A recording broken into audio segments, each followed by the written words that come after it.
کریم رسول نے فرمایا عائشہ تجھے پتہ نہیں آج شعبان کی 15ویں شب ہے، آج شب برات کی رات ہے۔ فرمایا آج کی رات اللہ کریم بنو کلب کے بکریوں کے بالوں کے برابر گناہگاروں کو بخشنے والا ہے۔ تو پتہ چلا یہ بخشش کی رات ہے،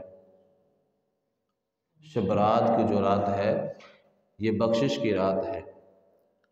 ہر رات مختصر سا پیکج ہوتا ہے،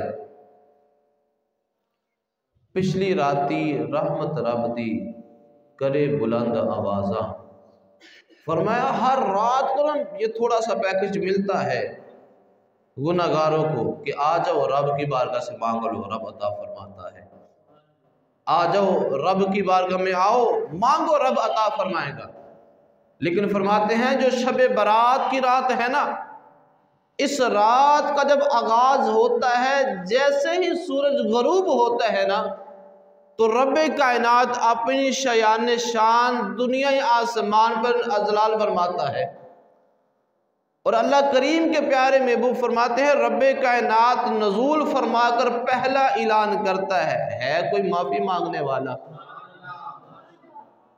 ہے کوئی معافی مانگنے والا؟ تو الغرض ہر رات میں پیکج ملتا ہے، مختصر سا پیکج ہوتا ہے کہ پچھلی رات جب آخری لمحات ہوتے ہیں رات کے، تو پھر اعلان ہوتا ہے بخشش کا، پھر اعلان ہوتا ہے معافی کا، پھر اعلان ہوتا ہے رزق کا، پھر اعلان ہوتا ہے عزت کا، پھر اعلان ہوتا ہے شفا کا، پھر اعلان ہوتا ہے رضا کا۔ فرمایا ہر رات میں مختصر سا پیکج ہوتا ہے، لیکن جب شب برات کی رات آتی ہے تو جب رات کا آغاز ہوتا ہے جیسے سورج غروب ہوتا ہے تو رب کائنات اعلان فرمانا شروع کر دیتا ہے۔ فرمایا پھر یہ اعلانات کا سلسلہ، بخشش کا سلسلہ صبح فجر کی نماز تک، جب تک سورج طلوع نہ ہو جائے تب تک معافی کا دروازہ کھلا رہتا ہے۔ اور پہلا اعلان کیا ہوتا ہے کوئی معافی مانگنے والا اسے بخش دیا جائے، ہے کوئی رزق مانگنے والا اس کو رزق عطا فرمایا جائے۔ آج کے معاشرے میں نوجوان طبقہ بہت پریشان ہے، پڑھا لکھا بھی ہے لیکن نوکری کے معاملات نہیں بنتے، ہنر بھی پاس ہے لیکن کام کا سلسلہ نہیں بنتا ہے۔ کبھی کسی کے پاس جاتے ہیں، کبھی کسی کے پاس گئے، کبھی کسی کی سفارش کروائی، کبھی کسی کا منت کی، کبھی کسی سے کہہ دیا کہ میرا کام بنوا دو، کبھی کسی سے کہہ دیا میرا کام کر دینا۔ تو میں ان کو ایک مشورہ دیتا ہوں کہ آپ نا ایک رات شب برات کی رات لگا کے دیکھو، اس رات کو کریم رب خود کہتا ہے کوئی رزق مانگنے والا اسے رزق عطا فرمایا جائے۔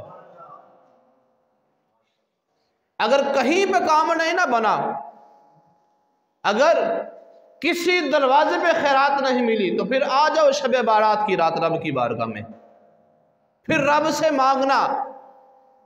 سارا سال بندہ توبہ کرتا ہے، معافی مانگتا ہے، رزق کی دعائیں ہوتی ہیں، بخشش کی التجائیں ہوتی ہیں، شفا مانگی جاتی ہے، رب سے عزت مانگی جاتی ہے، سب کچھ مانگی جاتی ہے، لیکن شب برات کی رات خود دینے والا کہتا ہے چلو آج مانگو میں دینے لگا ہوں، آج مانگو میں دینے لگا ہوں۔ اگر بندہ اس رات کو 100 گنا گزار دے تو میں کہتا ہوں گزارا تو ہو جائے گا، گناہ نہیں ہے تو نے 100 کر گزار دیا، لیکن یہ کہوں گا کہ تو نے گولڈن چانس تھا جو تو نے کھو دیا ہے اس کو، کہ اس رات کو خود مالک کہتا ہے آؤ نہ مانگو مجھ سے میں دوں گا۔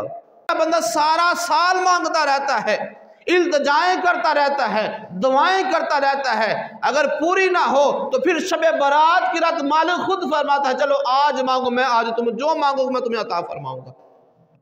تو بندہ اس رات اس کو غفلت میں گزار دے، بندہ اس رات کو جناب والا بندہ وہ اپنی عیاشی میں گزار دے، سو کر گزار دے، غفلت میں گزار دے۔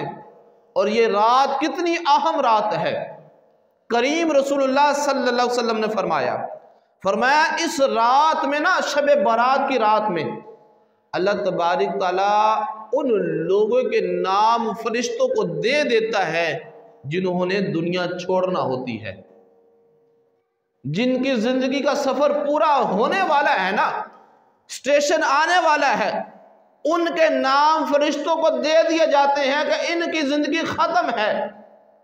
فرمایا اس رات شب برات کی رات کو ان لوگوں کے نام لکھوائے جاتے ہیں جنہوں نے دنیا میں آنا ہوتا ہے۔ ذرا آپ غور تو کریں نا کہ پچھلی شب برات کو ہمارے ساتھ کتنے عزیز موجود تھے، کتنے دوست محفلوں میں بیٹھتے تھے، کتنے رشتہ دار دنیا میں تھے، لیکن آج وہ قبروں کی زینت بنے ہیں۔ آج وہ ہمارے درمیان موجود، مطلب یہ ہوا کہ پچھلی شب برات کو ان کا نام کاٹ دیا گیا تھا زندگی کے لسٹ سے، اور کتنے ایسے بچے ہیں جو دنیا میں آ گئے ہیں۔ مطلب یہ بنا کہ پچھلی شب برات کو ان کا نام لکھا تھا انہوں نے دنیا میں آنا ہے، اور ان کا نام لکھا تھا جنہوں نے دنیا سے جانا ہے۔ اور کیا خبر کہ یہ جو آج کی رات آنے والی ہے، یہ جو پرسوں کی رات شب برات کی آنے والی ہے، ہو سکتا ہے کہ ہمارا نام بھی کاٹا جائے اور ہم اس کو غفلت میں گزار دیں۔ ہاں جی، ہو سکتا ہے کہ ہمارا نام بھی لسٹ سے کٹ جائے، زندگی ختم ہو جائے، اور ہم اس کو سو کر گزار دیں، ہم اس کو آتش پرستی میں گزار دیں، ہم پٹاخے چلانے میں گزار دیں۔ بھئی کتنے افسوس کی بات ہوتی ہے کہ جس رات کو رب خود آگ سے آزاد کرتا ہے، اس رات کو ہمارے بچے آگ کے ساتھ کھیلنا شروع کر دیتے ہیں۔ بچے اپنی مرضی سے پٹاخے نہیں لے کے آتے، یہ والدین کی سپورٹ ہوتی ہے۔ باپ خود ساتھ جاتا ہے لاڈ لڈانے کے لیے، بچے کو پٹاخے لا کے دیے کہ لے میرا پتر چلا، اور ٹھا ہی ہونا ہے نا۔ وہ بھی کتنی بندہ کم ظرفی ہے انسان کی کہ بندہ پورا مہینہ محنت کرتا رہے، کام کرتا رہے، دکان پہ جاتا رہے، فیکٹری میں جاتا رہے، لیکن اس کو تنخواہ ملتی ہے تو وہ پیسے لے کر آئے، اس کو سارے پیسوں کو آگ لگا کر جلا دے، تو بندہ کہے گا بڑا بیوقوف ہے یار، اتنی محنت کے بعد تجھے پیسے ملے ہیں، تیرے محنت کا پیسے تو نے اس کو جلا دیے ہیں۔ تو یہ ایسا ہم کر نہیں رہے۔ 150 کی ڈبی لی جناب، اس کو آگ لگا کر پھونک دیا، ٹھا کی بات سنی۔ حالانکہ یہ پٹاخے چلانا، آتش بازی کرنا ہندوؤں کا کام ہے۔ ہندو لوگ دیوالی پہ پٹاخے چلاتے ہیں، یہ ان کی رسم ہے، لیکن اب وہ چھوڑتے جا رہے ہیں، مسلمان اس کو چلانا شروع کر رہے ہیں، اپناتے جا رہے ہیں۔ لہٰذا اس کام سے بھی اپنے آپ کو اور اپنے بچوں کو بچانا ہے، کیونکہ رب کائنات قرآن کریم فرقان حمید میں ارشاد فرماتا ہے، یا ایھا الذین آمنوا قوا انفسکم واہلیکم نارا، فرمایا اے ایمان والو اپنے آپ کو اور اپنے گھر والوں کو اس آگ سے بچاؤ جس آگ کا اندر انسان اور پتھر ہونے ہیں۔ رب تو کہہ رہا خود کو بچاؤ، اور ہم اس کے ساتھ کھیلنا شروع کرتے تھے۔ بھئی جو مہینہ ہمیں رمضان کے قریب لے جا رہا ہے، جو مہینہ ہماری بخشش کے پروانے لے کر آ رہا ہے، جو مہینہ ہمیں نجات دلا رہا ہے، جو مہینہ ہمیں رزق دلا رہا ہے، جو مہینہ ہمیں عزت دلا رہا ہے، ہم اس مہینے میں آتش بازی کرنا شروع کر دیتے ہیں۔ لہٰذا اپنے آپ کو اور اپنے گھر والوں کو اس آگ سے ہمیں بچانا ہے جس کا ایندھن پتھر اور انسان بنیں گے۔ اپنے بچوں کو سمجھائے بیٹا اس مہینے میں نا یہ بڑی اہم معاملات ہوتے ہیں، یہ نا بڑے نازک لمحات ہوتے ہیں، یہ جو شعبان کا مہینہ گزرتا ہے، یہ جو شب برات کا چاند چڑھتا ہے، یہ بڑے نازک لمحات ہوتے ہیں۔ ان لمحات میں ہم نے آتش پرستی نہیں کرنی، آتش بازی نہیں کرنی، ہم نے جناب آگ کے ساتھ کھیلنا نہیں ہے، بلکہ اپنے رب کو جی بھر کے راضی کرنا ہے، اپنے رب کو راضی کرنا ہے۔ اور اس رات یہ جو ہمارے سروں پر آنے والی ہے، پیارے محبوب کریم علیہ السلام فرماتے ہیں کہ لکھا جاتا ہے کہ اس رات کو کس کو کتنا رزق دینا ہے، کس کو کتنا رزق دینا ہے وہ لکھا جاتا ہے۔ اور اللہ تبارک تعالیٰ کے پیارے محبوب فرماتے ہیں رب اتنا ہی دیتا ہے جتنا بندے کا گمان ہوتا ہے، جتنا بندے کا گمان ہوتا ہے اتنا ہی ملتا ہے۔